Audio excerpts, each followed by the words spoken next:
Hello student, in previous lecture we have studied about the heart failure. So in this video we are going to continue with the etiology of the heart failure. So what is the etiology of the heart failure? Firstly we must know about what is etiology. Etiology is basically the causes of the heart failure. So first cause of the heart failure is the intrinsic pump failure, in which the most common and most important cause of heart failure is weakening of the ventricular muscle due to the disease, so that the heart fails to act as a efficient pumping.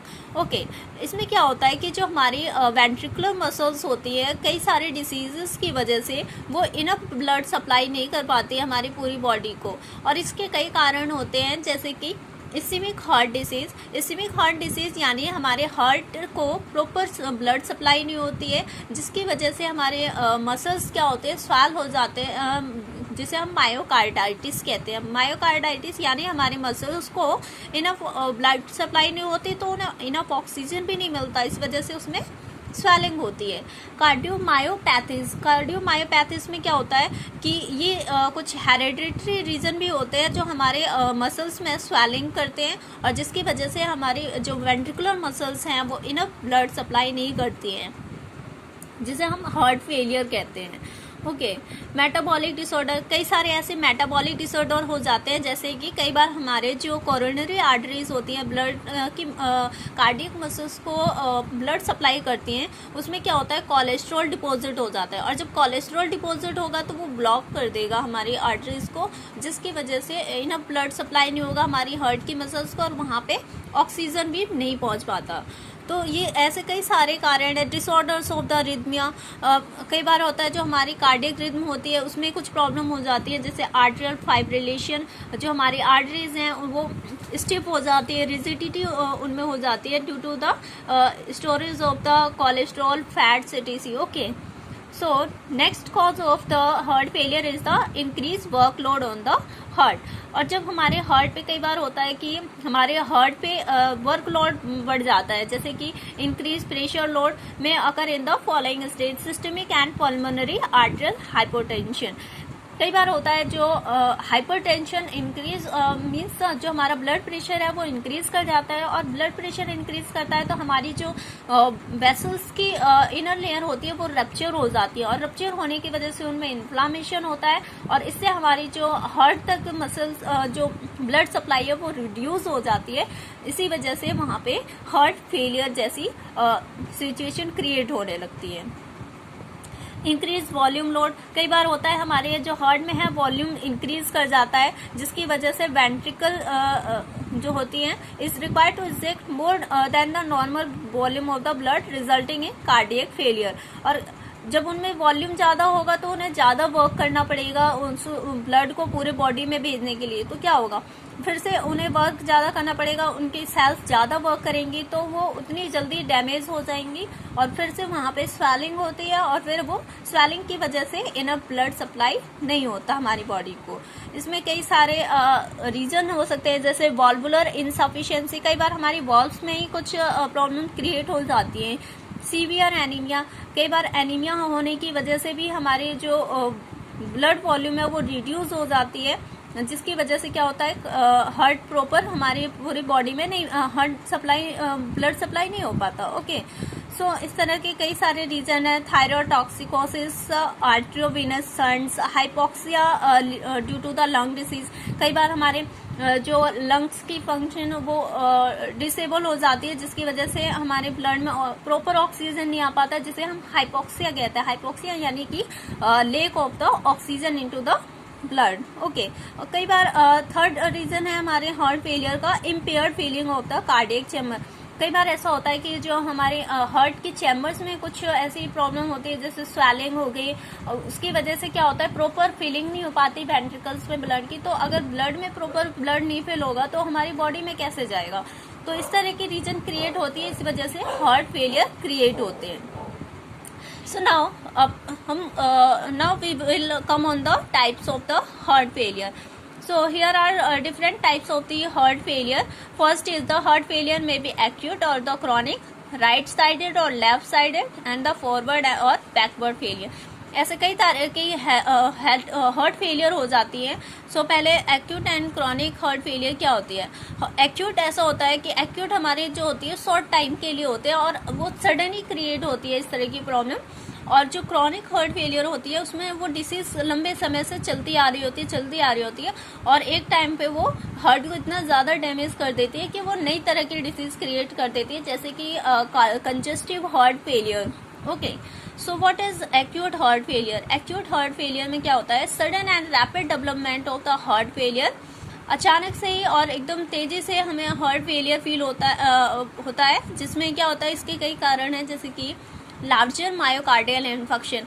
कई बार होता है जो हमारी blood है वो हमारे muscles, जो मायोकार्डियल मसल्स हैं वहाँ तक अच्छे से नहीं पहुँच पाती। तो क्या होता है, हमारी जो मसल्स हैं वो उनके जो सेल्स है वो डाई कर जाते हैं और डाई करने की वजह से वहाँ पे क्या होती है, वो पूरा मसल स्वेल अप हो जाता है और स्वेल होने की वजह से वो इनफ ब्लड सप्लाई नहीं करता पूरी बॉडी में और पंपिंग कैपेसिटी भी उसकी रिड्यूस हो जाती है। Okay, so other cause is valve rupture. जो वॉल्व होती है वो रप्चर हो जाती है और जो कि वो हमारी जो वॉल्व होती हैं वो क्या काम करती है, वो हमारे ब्लड को वन डायरेक्शन में सप्लाई करने का काम करती है। तो कई बार ऐसा होता है जो हमारे आर्टरी और वेंट्रिकल के बीच में जो वॉल्व होती है उसमें जो वॉल्व रप्चर होने का मतलब वहाँ पे फिर से इन्फ्लामेशन वगैरह होने की वजह से जो प्रॉपर ब्लड सप्लाई नहीं होता वो आर्टरिया में एक्यूमुलेट हो जाते हैं और आर्टरिया से फिर वो बैकवर्ड हमारे लंग्स में जाते हैं, जिसकी वजह से क्या होता है, पल्मोनरी एडिमा होता है और इस वजह से कई सारी प्रॉब्लम्स क्रिएट हो जाती है। और हमारे जो हार्ट है अब उसमें वो वापस ब्लड हमारे लंग्स में चला जाता है। अब जब वो वेंट्रिकल्स में आएगा जब भी तो जाएगा पूरी बॉडी में फिर एओर्टा के थ्रू। तो इस तरह से हमारा जो हार्ट है वो प्रॉपर फंक्शन नहीं कर पाता। मैसिव पल्मोनरी एम्बोलिज्म, कई बार होता है कि हमारी जो पल्मोनरी वीन्स वगैरह होती है ब्लड को लेके आते हैं लंग्स से हमारे हार्ट में, उनमें भी कई बार ऐसा होता है ब्लड क्लॉट जो होता है वो मूव करता रहता है, जिसकी वजह से ब्लड सप्लाई में कई सारी ऑब्स्ट्रक्शन आ जाती हैं। तो इस तरह से भी ब्लड अच्छी तरह से हमारी पूरी बॉडी में नहीं पहुंच पाता, तो इसे भी हम एक तरह का हार्ट फेलियर ही कहते हैं। ओके, एक्यूट वायरल मायोकार्डाइटिस, कई बार ऐसे वायरल इन्फेक्शन हो जाते हैं जिसकी वजह से हमारे जो हार्ट है वो उनमें इन्फ्लामेशन हो जाता है और इस वजह से भी वो क्या करते हैं, वो ब्लड सप्लाई नहीं कर सकती, प्रॉपर पंपिंग नहीं हो पाती है। एक्यूट बैक्टीरियल टॉक्सीमिया, कई बार बैक्टीरियल इन्फेक्शन होने की वजह से हमारी जो ब्लड है वो टॉक्सिक हो जाती है और वहाँ पे फिर से क्या होता है, इन्फ्लामेशन। अगर हम कंक्लूड करें तो यही होता है कि हर तरह से हम यही देख रहे हैं कि इन्फ्लामेशन हो रहा है लेकिन रीजन उसके अलग अलग हैं। तो इन्फ्लामेशन की वजह से अब वहाँ पे नैरोइंग हो जाती है, ब्लड प्रॉपर फीलिंग नहीं होता, तो इस तरह की प्रॉब्लम क्रिएट होने की वजह से हार्ट फेलियर क्रिएट होता है। As we can see, in acute failure, there is a sudden reduction in cardiac output resulting in systemic hypotension, but edema doesn't occur. हमने देखा कि जो एक्यूट हार्ट फेलियर होता है वो क्यों होता है, अचानक से हमारा जो ब्लड की वॉल्यूम है वो डिक्रीज हो जाती है, ब्लड का प्रॉपर आउटपुट नहीं हो पाता और जो हाइपोटेंशन कॉज करता है यानी ब्लड प्रेशर रिड्यूस हो जाता है, लेकिन इसमें कोई किसी तरह का एडिमा नहीं होता, यानी हमारे जो पेरिफेरल बॉडी पार्ट है वहाँ पे कोई फ्लूइड एक्यूमुलेट नहीं होता क्योंकि यहाँ पे ऑलरेडी हम जो हमारा ब्लड प्रेशर वो रिड्यूस हो चुका है।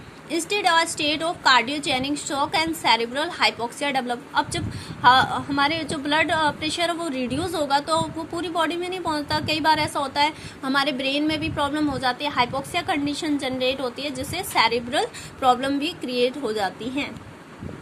Okay, now we will come on to the chronic heart failure. In chronic heart failure, more often heart failure develops slowly as observed in the following stage.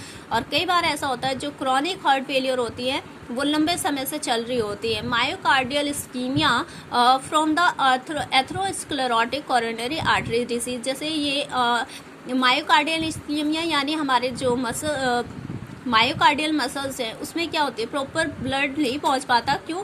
क्योंकि जो हमारी कोरोनरी आर्टरीज हैं जो कि हमारे मसल्स को ब्लड सप्लाई कर रही हैं वो ब्लॉक हो जाती है।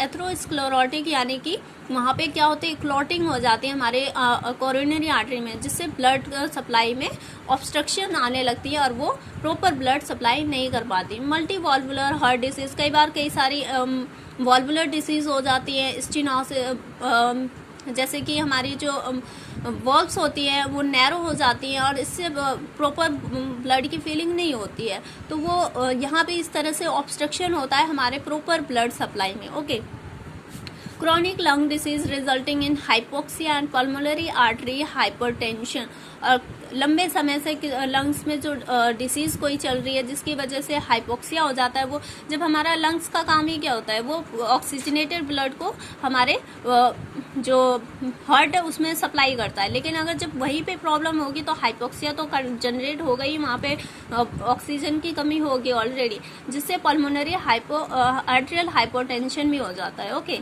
Progression of acute into chronic failure, और धीरे धीरे यही एक्यूट हार्ट फेलियर ही एक क्रॉनिक हार्ट फेलियर का रूप ले लेता है। इन chronic heart failure compensatory mechanism, chronic heart failure में क्या होता है, कुछ कंपनसेटरी मैकेनिज्म भी चल रहे होते हैं हमारी बॉडी में, जैसे कि टेकीकार्डिया, यानी हमारा जो ब्लड प्रेशर है वो लो हो जाएगा। क्यों? क्योंकि अगर ब्लड प्रेशर हाई होगा तो हमारी मसल्स की जो वेसल्स हैं उनके इनर वॉल्स जो है वो फिर से रप्चर होंगी, तो इसलिए रिड्यूस हो जाता है। कार्डियक डायलेशन हो जाता है ताकि ब्लड इजीली फिलअप हो जाए। कार्डियक हाइपरट्रॉपी हो जाता है। इसमें क्या होता है, जो हाइपरट्रॉफी यानी मसल्स की सेल के साइज इंक्रीज कर जाते हैं, जिससे वो इजीली क्या कर सके, अपना वर्क कर सके। Try to make adjustment so as to maintain the adequate cardiac output. This often result in well-maintained arterial pressure, and there is an accumulation of the edema. और इस तरह से वो आर्टेरियल प्रेशर को मेंटेन करते हैं, और कई बार ऐसा होता है हाइपरटेंशन की वजह से एडिमा भी हो जाता है, accumulation of the fluid in the peripheral part of the body. Okay, thank you.